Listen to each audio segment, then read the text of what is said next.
O sol escurecerá e a lua não dará sua luz. As estrelas cairão do céu e os poderes celestes serão abalados. Então se verá o Filho do Homem vindo nas nuvens com grande poder e glória. Olá, seja bem-vindo a mais um estudo da obra O Grande Conflito. A promessa da segunda vinda de Cristo para completar a grande obra da redenção é o principal tema das Sagradas Escrituras. Desde que Adão e Eva saíram do Jardim do Éden, os filhos da fé aguardam a vinda do prometido que os levará novamente ao paraíso perdido. Enoque, a sétima geração, desde os que viveram no Éden, que andou com Deus por 3 séculos, declarou: Vejam, o Senhor vem com milhares de seus santos para julgar a todos. Numa noite de sofrimento, Jó exclamou: Eu sei que meu Redentor vive e que por fim se levantará sobre a terra. Verei a Deus, eu verei com os meus próprios olhos, eu mesmo e não outro. O Salvador consolou seus discípulos com a certeza de que ele voltaria. Na casa de meu Pai há muitas moradas. Vou preparar-vos lugar. E se eu for, eu voltarei e vos levarei para mim mesmo. Anjos repetiram para os discípulos a promessa do retorno glorioso de Cristo. Galileus, por que vocês estão olhando para os céus? Esse mesmo Jesus que dentre vós foi assunto aos céus, assim voltará, do modo como o viram subir. E o apóstolo Paulo testemunhou: Pois dada a ordem, com a voz do arcanjo e o ressoar da trombeta de Deus, o próprio Senhor descerá dos céus. João, o profeta de Patmos, disse: Eis que ele vem com as nuvens, e todo olho o verá. Em todas as eras, a vinda do Senhor tem sido a esperança de seus verdadeiros seguidores. Em meio ao sofrimento e à perseguição, a gloriosa manifestação de nosso grande Deus e Salvador, Jesus Cristo, era a sua bendita esperança. Paulo falou sobre a ressurreição que acontecerá por ocasião do segundo advento do Salvador a esta terra, quando os mortos em Cristo se levantarão e serão levados com os vivos para se encontrar com o Senhor nos ares. E assim, diz ele, estaremos para sempre com o Senhor.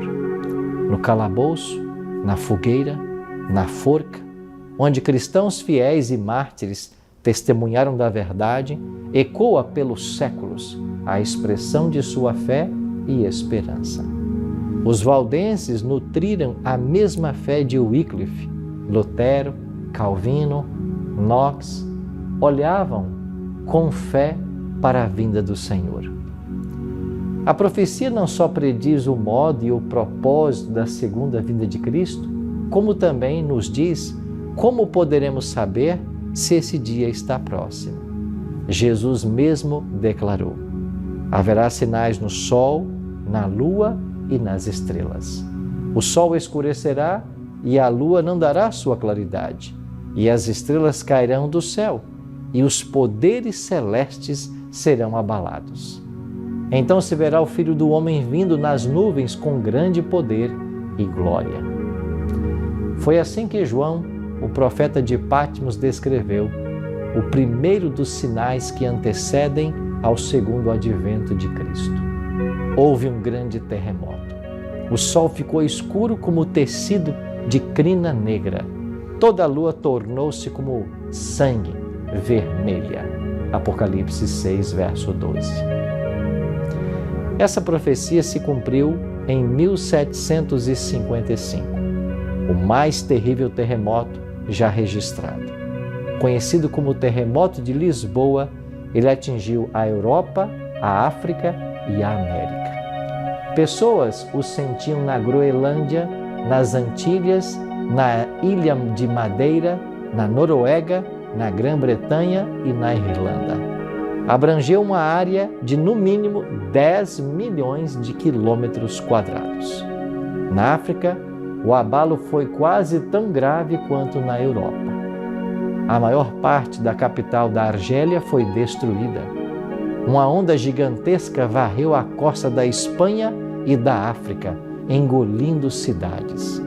Em Lisboa, houve o barulho de um trovão subterrâneo e logo em seguida, um terremoto violento derrubou a maior parte da cidade. Em apenas cerca de 6 minutos, 60.000 pessoas morreram. O mar primeiro recuou e deixou seca a faixa de areia. Então rolou para dentro, subindo 15 metros ou mais acima de seu nível normal.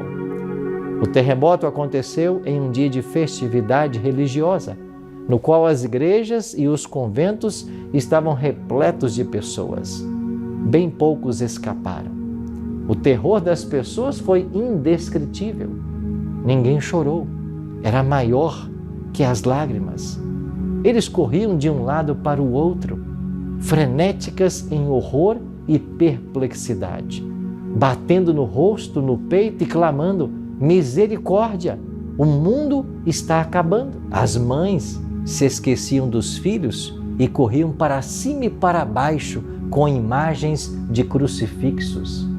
Infelizmente, muitos correram para a igreja em busca de proteção. Em vão, as pobres criaturas abraçaram os altares. Imagens, padres e a população, todos foram enterrados na água e nos destroços. E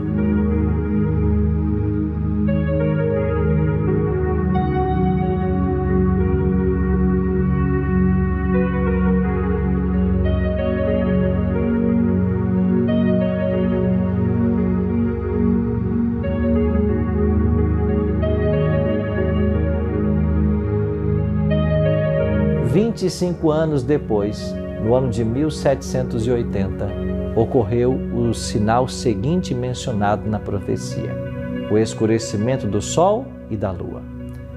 Ao conversar com seus discípulos no Monte das Oliveiras, Jesus apontou com clareza para o momento do cumprimento dessa profecia. Naqueles dias, após aquela tribulação, o sol escurecerá e a lua não dará sua luz. Isso ocorreu no dia 19 de maio de 1780. Uma testemunha de Massachusetts descreveu o acontecimento da seguinte maneira: uma nuvem negra e densa se espalhou por todo o céu, com exceção de uma pequena borda no horizonte, e ficou escuro como normalmente acontece às 9 horas de uma noite de verão.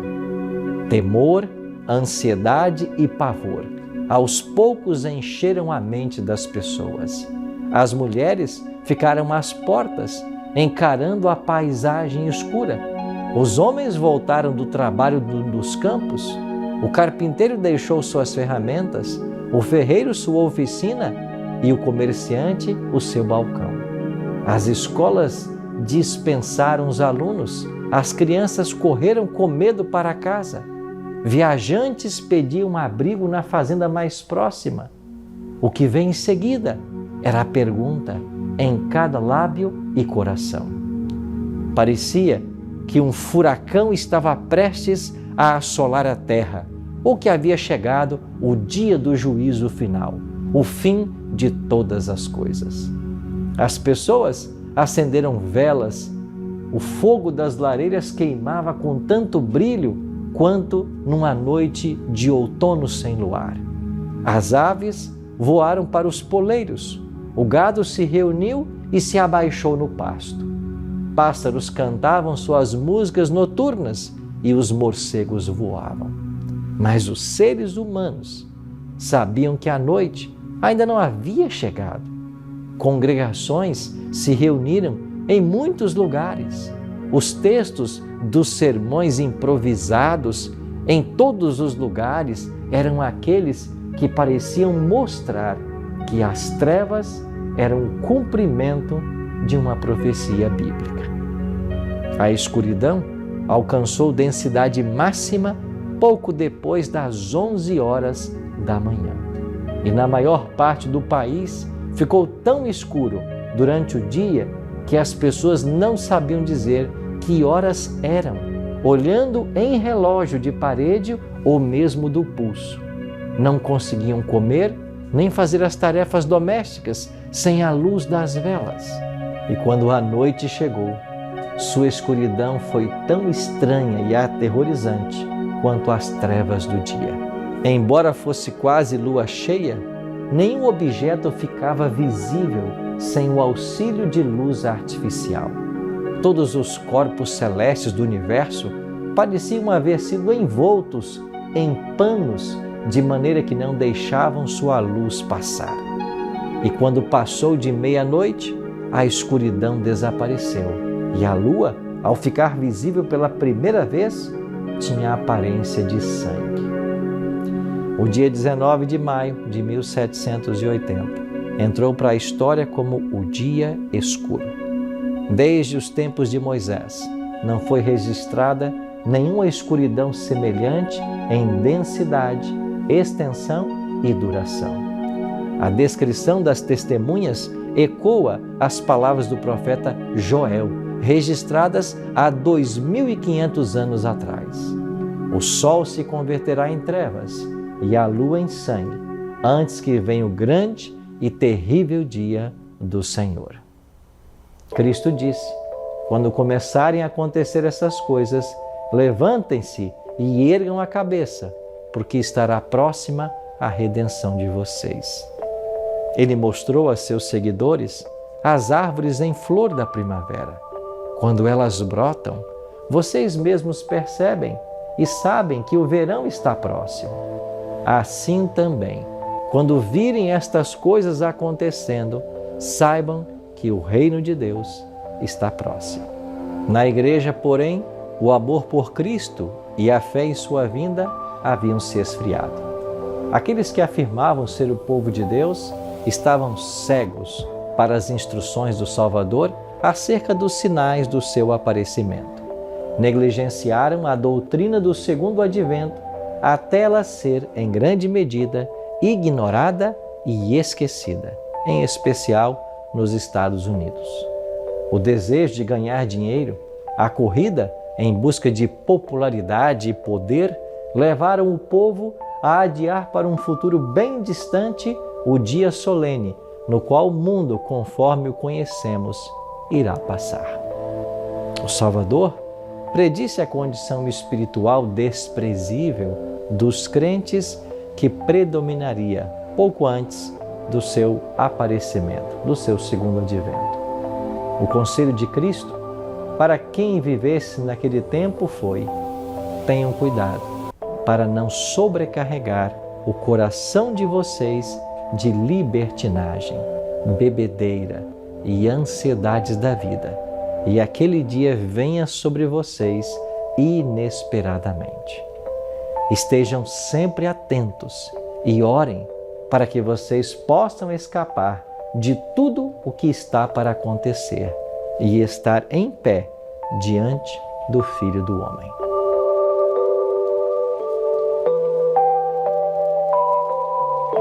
A fim de preparar um povo para permanecer firme no dia de Deus, uma grande obra de reforma deveria ser feita.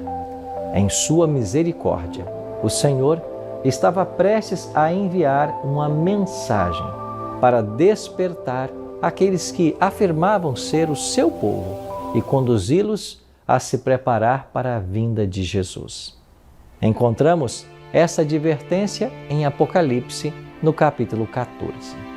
Ali, uma mensagem em 3 partes é representada e seguida imediatamente pela vinda do Filho do Homem, para colher a safra da terra. O profeta viu um anjo que voava pelo céu e tinha na mão o Evangelho eterno, para proclamar aos que habitam sobre a terra, a toda nação, tribo, língua e povo. E ele diz em alta voz: temam a Deus, glorifiquem seu nome, pois é chegada a hora do seu juízo. E adorem aquele que fez os céus, a terra, o mar e as fontes das águas. Essa mensagem faz parte do Evangelho eterno. Deus confiou a nós a obra de pregação.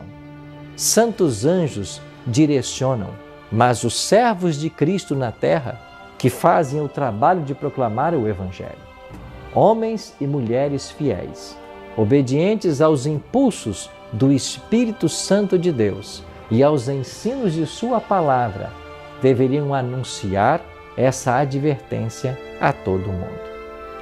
Se os teólogos eruditos fossem guardas fiéis que buscam as Escrituras com diligência e oração, eles teriam percebido a chegada do tempo.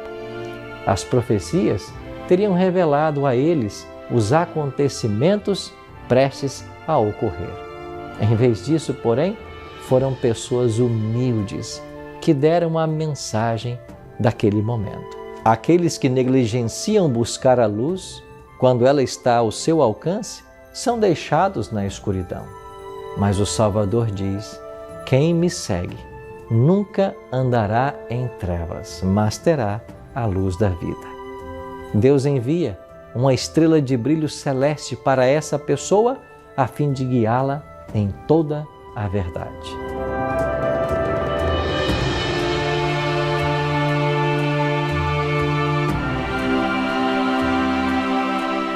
Na época da primeira vinda de Cristo, os sacerdotes e escribas poderiam ter reconhecido os sinais dos tempos e anunciado a vinda do Messias prometido.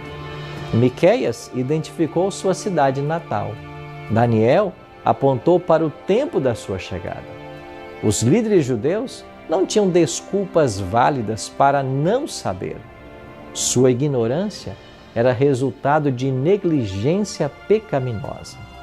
E com mais profundo interesse, os anciãos de Israel deveriam estar estudando o local, o tempo e as circunstâncias do maior acontecimento da história do mundo, a chegada do Filho de Deus, a vinda do Messias prometido.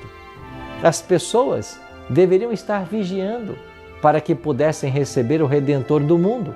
Contudo, em Belém, 2 viajantes exaustos de Nazaré andaram toda a extensão da estreita rua até a extremidade leste da cidade, sem encontrar refúgio para passar a noite. Nenhuma porta se abriu para recebê-los. Em um rústico estábulo, preparado para o gado, eles finalmente encontraram abrigo e ali nasceu o Salvador do mundo. Que lição há nessa maravilhosa história de Belém? Como repreende nossa descrença, nosso orgulho, nossa autossuficiência? Como nos ensina a vigiar para que também não falhemos em reconhecer os sinais dos tempos e perder da mesma maneira a hora da oportunidade. Vigiai, este é o conselho de Deus.